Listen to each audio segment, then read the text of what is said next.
Okay, hello everyone, good afternoon, and welcome to today's briefing. I'll start today's briefing with an update on the Prime Minister's recent official visit to the Republic of Turkey. This was held on Wednesday, August 18th, 2021, in a warm reception that was afforded to the Prime Minister and his delegation by the Turkish government. The official state visit to Turkey occurred as both countries mark 125 years of diplomatic relations, making it a historically significant trip. The two leaders discussed bilateral and regional issues of mutual concern. And during the bilateral meetings, both leaders expressed the will to further strengthen cooperation between Ethiopia and Turkey. President Erdogan, on his part, affirmed support to Ethiopia in the areas of health, culture, agriculture, education, industry development, science and technology, youth and sports, and strengthening trade relations. There was also an expressed commitment to triple the volume of trade between the two countries. The official state visit to the Republic of Turkey culminated with the signing of 4 key agreements between the government of Ethiopia and the government of Turkey. Firstly, a memorandum of understanding between both countries on cooperation in the field of water was signed. Second, a military framework agreement was also signed. Third, military financial cooperation agreement. And lastly, an implementation protocol regarding the financial assistance was also signed. The area of cooperation as it pertains to the first agreement, which is the cooperation agreement in the field of water, includes planning and implementation of integrated water resources management, hydropower plant and plan and development, irrigation and drainage plan and development, water supply and sanitation plan and development, development and conservation of river basins, and experience sharing on global engagements and strategies in integrated water resources management. The implementation of this MOU will be followed up through establishment of a joint committee in the field of water, and it will be followed up respectively by the key ministries that are responsible and in charge for this. The cooperation in the military framework agreement includes capacity building, military cooperation, military medical health and services, and other provisions as well. It can be said that the official state visit to Turkey can be described as fruitful in further strengthening the cooperation between the two countries, which is found on trust, respect, and solidarity, and a strong relationship that has been augmented over the past 125 years. Moving on to humanitarian activities update in the northern part of the country. As of yesterday, August 19th, 2021, the number of humanitarian trucks that have arrived in Mekelle has reached 318 trucks. The more than 300,000 displaced people in the Amhara and Afar regions due to TPLF's aggressions have been receiving humanitarian assistance as well through the support of the government of Ethiopia and World Food Programme. In addition, a regional emergency coordination center has been established to facilitate the movement of trucks along the Afar to Tigray route, and also to coordinate emergency assistance to displaced people as a result of TPLF's aggressions. This regional emergency coordination center has been set up in Samara and comprises federal institutions with their regional counterparts and partners like the WFP and UN OCHA as well. With regards to activities or encroachments and continued encroachments and belligerence by the TPLF group, the terrorist group has continued terrorizing civilian communities in the Amhara region. This is marked and characterized by continued looting of properties, destroying hospitals, health centers, and other infrastructure on its destructive path as it's entering some communities.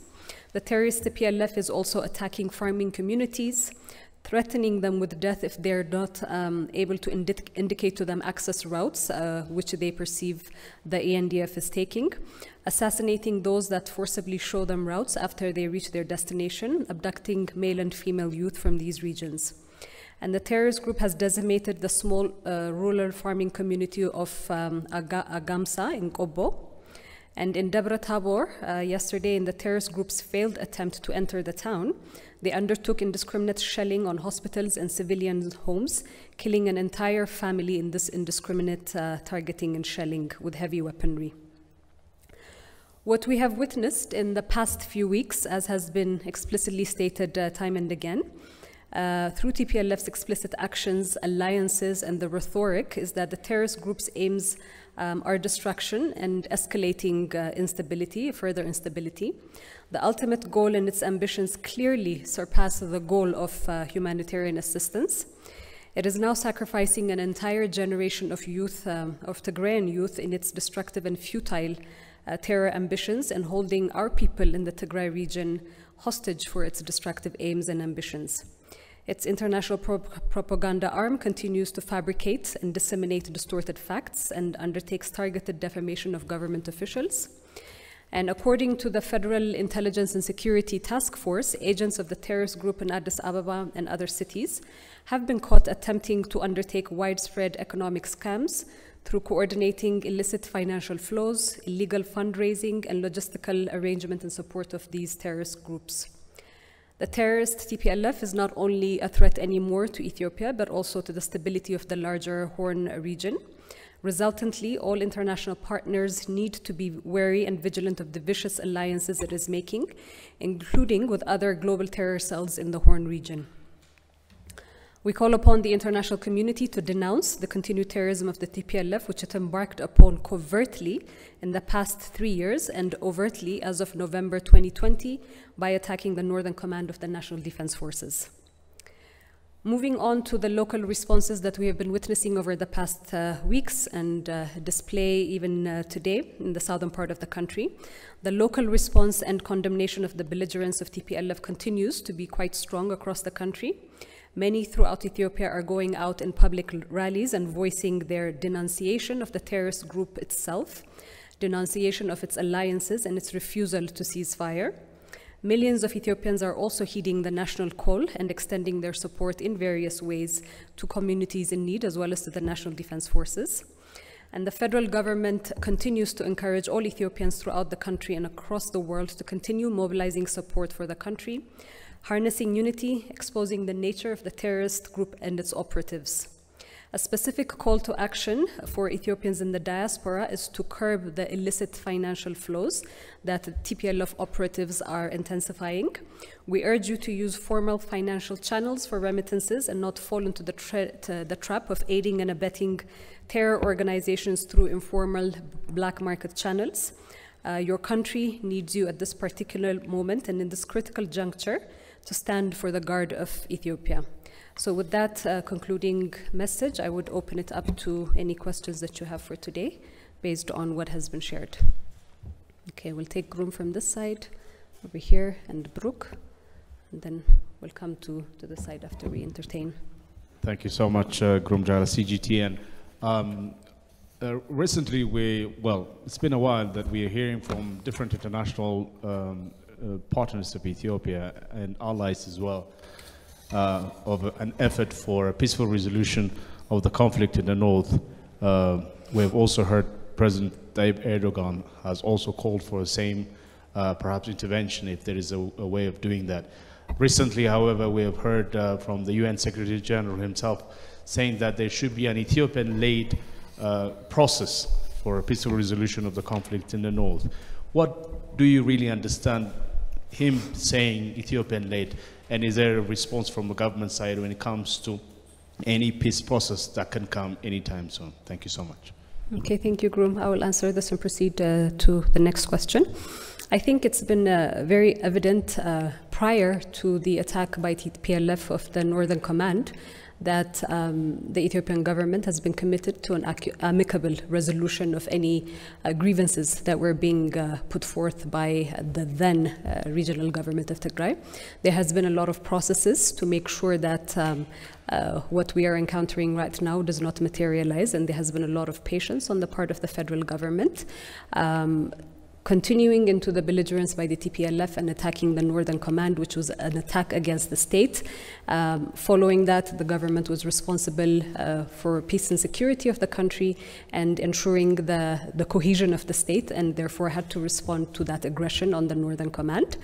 But as early as the past 2 months, or about a month and a half, the ceasefire was also showing the will of the government to move on towards this peaceful track. But this is, again, an olive branch that the PLF have refused to accept. The encroachment into the Afar region, the encroachment into the Amhara region is a demonstration of the fact that the TPLF group, which is now designated as a terrorist organization, does not want to embark on a peaceful process and is hell-bent on destroying or attempts to destroy the country. So the call that you make with regards to an Ethiopian-led dialogue, I mean, I think we need to reference it in terms of existing processes that had been already in the pipeline as part of the reforms process that the government embarked upon 3 years ago. But that the TPLF, at that point in time when they were within governing stature of the Tigray region, had rejected. And so the groundwork for the National Inclusive Dialogue has been an ongoing effort. We expect that sometime by the end of this month as well, the roadmap would be put in place. And around September, there are preparations and the structure for the national dialogue and decision-making processes to take place. So mind you that there are people from the region, from Tigray, women, children, that had also been engaged in this dialogue process as well when the interim administration was coordinating these discussions. And these discussions will still continue with people from the region who want a peaceful outcome to it. So I see it as an acknowledgement of the process that had been embarked upon as part of the reforms and the dialogue processes that the government has been undertaking. Thank you. I'm Meliskacho from VOA. There are some reports that Prime Minister Abiy had been to Asmara on his way to Ankara. Can we have some details of what transpired there? Thank you. Thank you, Meliskacho. I don't have concrete details around that, so whenever that's available, it will be made public. Thank you, Brooke. Thank you very much. My name is Brooke.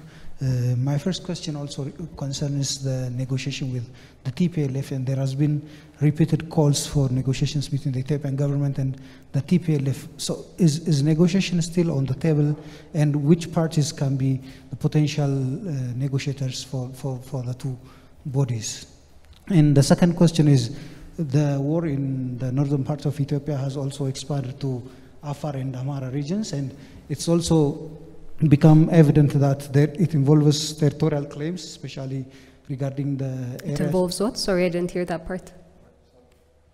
It also involves territorial claims, especially between the Amhara and the Tigray border lines. So do you think there will be some kind of political resolution for these claims, or do you think it's going to be resolved through military means? Thank you. Okay, thank you.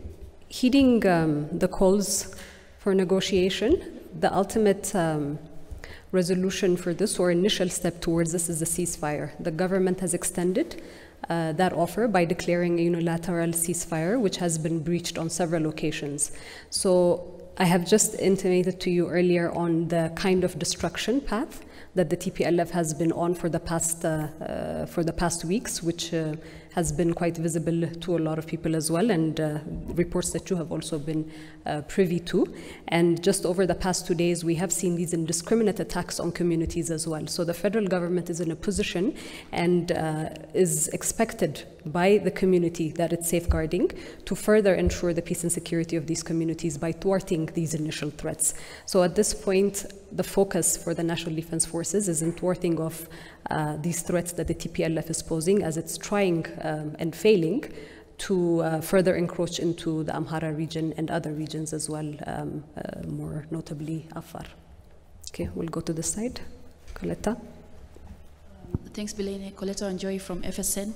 If you could kindly respond to the Human Rights Watch report that was released recently, saying that the Ethiopian government is targeting people of Tigray ethnicity, probably to close down their businesses and all that. Thanks.